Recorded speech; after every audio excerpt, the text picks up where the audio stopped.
கர்த்தருடைய பரிசுத்த நாமத்திற்கு மகிமை உண்டாவதாக. இந்த காலவேளையில் உங்கள் அனைவரையும் ஆண்டவராகிய இயேசு கிறிஸ்துவின் இன்ப நாமத்தில் உங்களை அன்போடு வாழ்த்தி வரவேற்கிறேன்.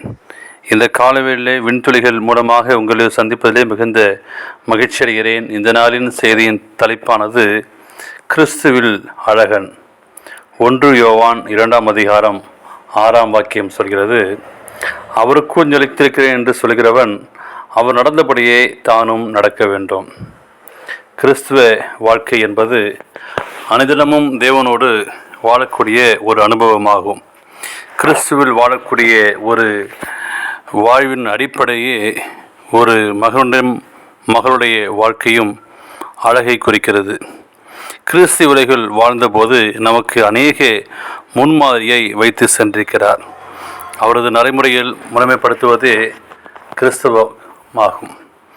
தன்னை அலங்காரப்படுத்துகிறது ஒரு பெரிய அழகு அல்ல. கிறிஸ்துவ போல் நடப்பதே ஒரு பெரிய அழகான காரியம். கிறிஸ்துவராகிய நாம் நம்முடைய வாழ்வில் மிகப்பெரிய மாற்றங்களை செய்து பிரதிபலிக்க வேண்டும்.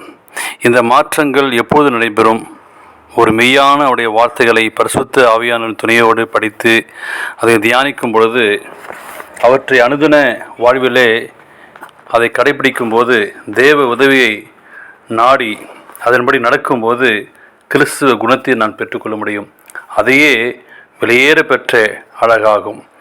சீர்திருத்துவம் என்பது வேதத்தை வாசிப்பதனாலோ அல்லது வேத வசனங்களை மனப்பாடம் செய்து கொள்வதனாலோ ஏற்படுகிறது அல்ல.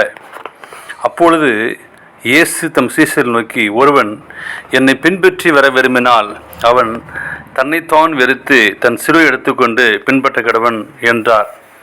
மத்தேயு 16:24 வாசிக்கிறோம். அவனுடைய தனித்துவமானது அவனுடைய குணாதிசயங்களினாலும் அவனுடைய நடக்கையினாலும் வெளிப்படுத்த காட்டுகிறது.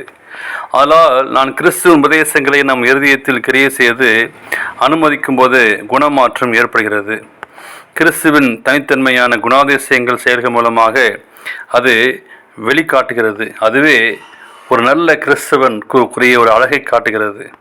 கிறிஸ்துவர் என்று கூறிக்கொள்ளும் போது நாம் நிறைய சற்று ஆராய்ந்து பார்க்க வேண்டும். இயேசுடைய மலைப்பிரசங்க உபதேசங்கள் மெய்யாகவே நம்முடைய வாழ்க்கையை மனமாற்றக்கூடிய வல்லமுள்ளதாக உள்ளன. எப்பொழுது நாம் இருதயத்தை சாத்தானுக்கு எதிராக திருப்பி ஆவியானவரின் கட்டுப்பாட்டுக்கு அனுமதிக்கின்றோமோ அப்பொழுது நாம் நம்மில் பெரிய மாற்றங்கள் நம்மால் உணர முடியும். இப்படி இருக்க கிறிஸ்து நமக்காக மாம்சத்திலே பாடுபட்டபடியால் நீங்களும் அப்படிப்பட்ட சிந்தனையினாலே ஆயுதமாக தரித்திருங்கள்.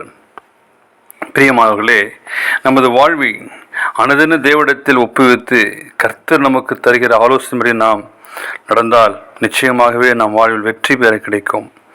ஆணுடைய துணையும் அவருடைய வழிநடத்தலும் எப்போதும் நம்மோடு இருக்கும். கூடவே கர்த்தாவே எனது வாழ்வில் மிகப்பெரிய மாற்றங்கள் வர வழிநடத்தும். அதை மற்றவர்கள் பார்க்கும்போது அவருடைய வாழ்க்கையை பிரதிபலிக்கும். அவருடைய வாழ்க்கை கிறிஸ்துவ போல் இருக்கும்.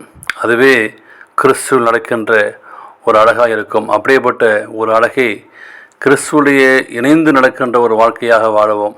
உலகப்பிரமான அழகை நாம் காட்டாதபடி தேவனுக்கு பிரியமான ஒரு வாழ்க்கையை வாழத்தக்க தேவன் கிருபை செய்வாராக. ஆமேன்.